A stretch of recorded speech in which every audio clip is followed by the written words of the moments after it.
Pemirsa Suyanto.id ketemu lagi. Mudah-mudahan Anda semua selalu sehat walafiat. Dan kita kali ini masih berbagi pengetahuan dan belajar sepanjang hayat. Nah, kali ini kita mengundang narasumber kita, yaitu Bapak Dr. Zainal Mutakin Sufro. Beliau adalah dosen di Fakultas Kedokteran, Kesehatan Masyarakat, dan Keperawatan Universitas Gajah Mada. Dan kali ini kita berada pada episode 143. Jangan lupa klik subscribe, share video ini kepada sanak keluarga, kolega, karena video ini mengandung ajakan positif untuk hidup dengan cara yang balance, berimbang, untuk mendapatkan kesehatan yang holistik.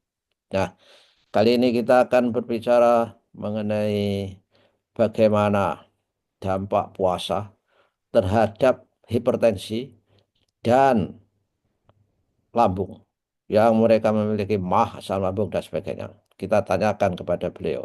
Assalamualaikum warahmatullahi wabarakatuh, Dr. Zainal. Waalaikumsalam warahmatullahi wabarakatuh.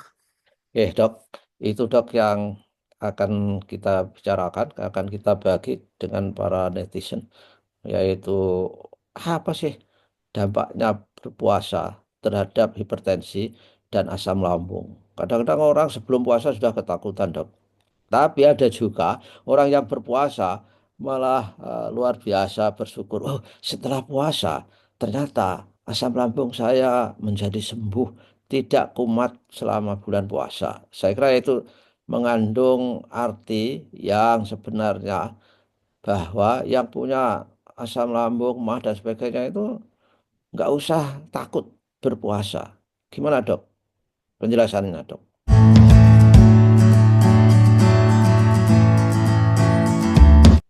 Baik, maturun Prof. Jadi Prof selalu mengajukan pertanyaan yang sangat menarik dan menggelitik, Prof. Karena itu fenomena yang sangat umum, ya. Iya, Setiap bulan Ramadan, Prof, kita selalu terpapar dengan nasihat-nasihat dari para penceramah, ustadz dan sebagainya, ya. Dan tidak ketinggalan, mereka selalu memberikan informasi bahwa puasa itu bertingkat loh, Prof. iya, iya, Ada puasanya orang awam, ada puasanya orang yang khawas, bahkan ada yang khawasul khawas, artinya berjenjang loh, Prof. Iya. iya, iya, iya, Kalau puasanya orang awam itu belum masuk Ramadan saja sudah cemas, Prof. iya, iya, Ya, waduh, besok nggak lagi bisa sarapan gitu. iya, Kalau takjil luar biasa sibuknya, ya. Maka sekali lagi, Prof, masalah puasa itu kan hubungannya dengan lapar, ya, iya, dan juga dengan haus. Nah, belum banyak orang memahami bahwa perasaan lapar ini sebetulnya, Prof, iya, dipengaruhi oleh tiga hal. hmm, Yang pertama adalah kadar gula, Prof. iya, Jadi ketika kadar gula itu rendah, itu tubuh cenderung ya mencari solusi untuk makan misalnya. Yang kedua, rasa lapar ini didukung oleh perut kosong, Bro. oh, perut kosong, nggak ada Kosong. yang dicerna. J. Sehingga ada satu percobaan bagaimana ya kalau perut ini diganjel balon, Bro. Oh, balon, Jadi jadi perut itu dimasuki apa ya, balon yang disebul di dalam tentunya, Bro. oh, Oh, ada yang ternyata eksperimen begitu, dok. anjir eksperimennya begitu, Bro. Ternyata kok kenyang ya. Oh, Ya. balon Kenyang, pun Prof. bisa mengenyangkan, dok. Bisa mengenyangkan, Prof. Jadi bukan berarti kita menelan balon karet itu, ya. Ya, Kemudian yang ketiga itu ya kondisi emosi itu sendiri. Ya. Jadi memang puasa tidak lepas dari limbic system. Jadi Olimpik. di bagian tengah otak itu ada namanya sistem yang berhubungan dengan emosi. Hmm. Maka saya senang sekali ketika Prof bincang-bincang mengenang kembali Ki Hajar Dewantara, ya. Iya, Jadi iya. akal rasa karsa. Jadi Ya. itu yang berhubungan dengan lambung ya, Prof. Iya. Jadi sebetulnya, Prof, termasuk hipertensi nanti kaitannya dengan cairan, Prof. Hmm. Oke, Ya. lapar dan dahaga. Nah, sekarang kita kembali ke penyakit penyakit mah dulu saja, Prof. Iya. Jadi Iya. sekali lagi, Prof, di dalam otak itu ada limbic system dan yang menarik, Prof sudah mencatat dengan bagus di dalamnya ada amigdala, Prof. Amigdala. Iya. Amigdala hijack. Amigdala, apalagi kalau sudah ditambah hijack ini, waduh, kacau semua, bahaya, Prof. Dibajak, Ya. disandra Harus. oleh amigdala. Betul, Prof, di Sandra, dibajak. Bajak. Makanya Prof, kalau Prof itu concern dengan masalah pendidikan ya. Yang namanya puasa itu juga pendidikan. Jadi training selama sebulan, tiga Iya. puluh hari gitu.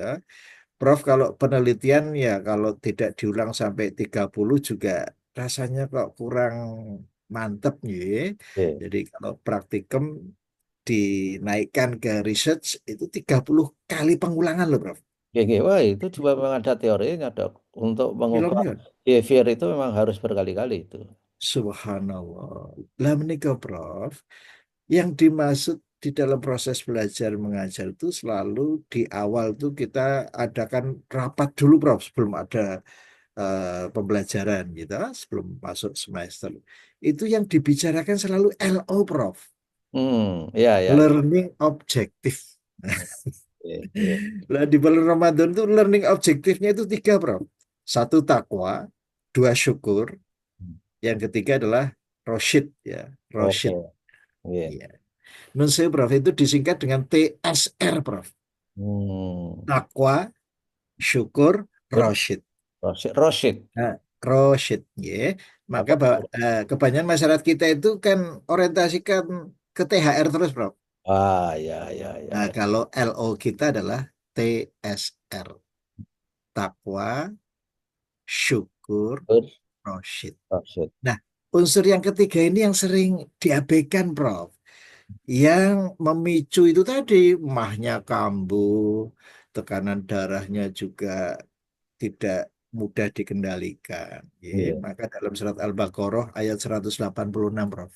Wa idza salaka ibadi anni fa inni qarib ujibu da'watad da'i idza da'an. Jadi penekanannya adalah Prof, Allah itu dekat Prof. Ya. hmm. Seperti lagunya Bimbo toh, aku Ya. jauh, kau jauh. Nah, di dalam bulan Ramadan ini, Prof, ada hadis yang sering kita dengar juga bahwa as-saumuli sebetulnya puasa untuk siapa toh, Prof?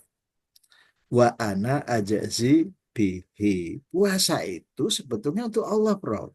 Ya.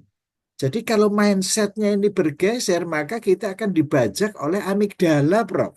Oh, ya, ya. Amigdala ini sebetulnya pemicu segala macam penyakit, Prof. Oke, ya, Nah, dengan kita berpuasa betul-betul lillah artinya untuk Allah semata, maka insya Allah, Prof, emosi itu bisa dikendalikan, Prof. ya, ya, Nah, contohnya, Prof, puasa kok ditantang biar marah itu. Ini so imun, saya ini sedang puasa loh. ya. Nika, Prof. Ya, jadi dok, kalau amigdala itu merampas akal kita yang sehat itu, akhirnya hormon yang keluar itu adalah yang merugikan lambung, dok. Begitu ya? Persis, Prof. Dan juga tekanan darah jadi kecenderungannya malah naik loh, Prof. Ya, Ya. jadi amigdala itu kalau sudah in action, Prof, dia akan memerintah, Prof. Nah, ini, Prof, di dalam otak yang namanya hipotalamus. Ya, Hipotalamus. hipotalamus itu adalah the master of gland. Ya. Itu, itu, waduh, Prof, kalau dia itu sudah action itu ya, bisa mengganggu semuanya, Prof. Ya. Jadi hipotalamus akan memerintahkan produsen hormon, ya Prof. Ya, Sehingga nanti kados kalau wow, Prof nganti kok menarik sekali. Saya kok setelah puasa kok malah justru reda nih. Kenapa? Prof kan sudah pernah Ya, mencatat hormon yang namanya kortisol, Prof. kortisol nggih. Ya. Kalau respon akut yang muncul adrenalin. Adrenalin. Tetapi kalau berkelanjutan itu nanti kortisolnya, Prof. Ini yang bikin, yaitu tadi, tidak hanya tensi loh, Prof. Nggih. Termasuk gulanya juga awet tinggi, gitu. Kolesterolnya awet tinggi. Ini yang berbahaya, Prof. Dan Jadi dan anu dok, asam lambungnya semakin tajam. betul, betul, Prof. Jadi sangat-sangat menghambat proses penyembuhan. Karena kan sebetulnya kan faktanya lambung itu mengalami apa yang kita namakan inflamasi atau peradangan, Prof. Cadangan. Inflame, Wah, seperti itu yang peradangannya hampir seperti alun-alun dok. persis, Prof. Subhanallah lah, usus itu satu lapangan sepak bola ya. Lah, jangan dikecilkan satu lapangan voli. Benar, setuju, Prof. Luar biasa. Jadi, Subhanallah. jadi kalau saja misalkan saja amigdala bekerja, kortisol merajalela, maka Persis. ya melalui hipotalamus tadi dok ya, itu J. itu apa? Apakah fenomena fisiknya lambung kita itu di samping dipenuhi dengan asam, apakah pergerakan usus itu semakin kencang gitu dok? Anu peristaltiknya dok, Peristaltik. peristaltiknya gitu. J. Terus seperti tadi kami sampaikan, Prof, kadar gula yang turun itu kan ada upaya tubuh untuk menaikkan. Itu lewat hormon yang seringkali kita bincangkan, adalah adrenalin, Prof. Jadi dengan kenaikan adrenalin yang pada orang puasa itu tidak ada yang melebihi kadarnya, Prof. Gitu. Jadi orang puasa itu adrenalinnya itu lebih tinggi dari olahraga yang berat sekalipun, Prof. Hmm. Nah, ini memberikan dampak, dia selalu menekan kerja usus loh, Bro. Hmm. Jadi usus itu dilarang untuk bergerak, Bro. Ya, ya, ya, ya. Nah, ini yang sering menyebabkan habis puasa low stroke jadi kembung, Prof. Hmm. Jadi sekali lagi banyak sekali orang kok habis puasa, habis buka kok rasanya kok perutnya jadi tidak nyaman dan sebagainya. Ya. Jadi apa solusinya? Itu adalah bersyukur sehingga Leres. amigdala itu tidur dengan nyenyak, nggak ganggu-ganggu lagi, berserah diri pada Allah gitu dok. Persis, Prof. Jadi sekali lagi orang kok kalau puasa itu kan banyak gersulo loh, Prof. Ibadah kok berat seperti ini ya. Itu Ya, kan paradoks itu, Prof. ya, itu siang dok. Kalau sudah sore kok azannya nggak muncul-muncul ya. Persis, Prof. Ah, kurang 5 menit itu sering kali ngerasani muadzin kok. Jangan-jangan muadzinnya lengah ini. Ya, ya, ya. Sementara hidangan yang enak-enak itu luar biasa, Prof, di hadapan kita. Maka betul, Prof, itu jauh-jauh sebelum bulan Ramadan bagaimana kita merasakan hidangan yang nyaman. Gitu, Prof. Oke. Dan dan mindset kita harus dikondisikan bahwa puasa pun nggak masalah sehingga sebagai tamu Allah yang luar biasa kita disambut marhaban ya Ramadan itu dalam kerangka Betul. untuk menyingkirkan amigdala dok ya. Persis, Prof. Mengamankan, Prof. Nggak mengamankan ya. Mengamankan amigdala. Wah, luar biasa dok. Ini mudah-mudahan para pemirsa kita ini benar-benar menyiapkan diri dok untuk Nggih. puasa yang kira-kira dimulai tanggal 28 dan 30 hari ini. Dengan demikian Nggih, Insya Allah. apa kerja-kerja otak itu mendukung niat puasa kita dengan cara bersyukur pasrah kepada Allah. Betul Persis, dok. Prof. Ya. Persis, Prof. Oke. Dan merasakan kehadiran Allah, Prof. Oke. Roshid itu, ya, Oh shit. Oke. Roshid. Atur nuhun dok dan para pemirsa itulah mari kita niatkan puasa kita sesuai dengan anjuran Dokter Zainal ini. Mudah-mudahan puasa kita bisa membuat kita semakin bertakwa. Terima kasih dok dan ketemu lagi. Jangan lupa selalu ikuti Dokter Zainal karena episode yang akan datang bagaimana puasa dampaknya terhadap hipertensi. terhadap tekanan darah. Ini ada yang salah kaprah dulu. Saya ingat tentang tekanan darah itu. Kalau nggak ada tekanan darah itu kita juga nggak bisa apa-apa saya kira. Terima kasih dok. Wassalamualaikum warahmatullahi wabarakatuh. Waalaikumsalam warahmatullahi wabarakatuh.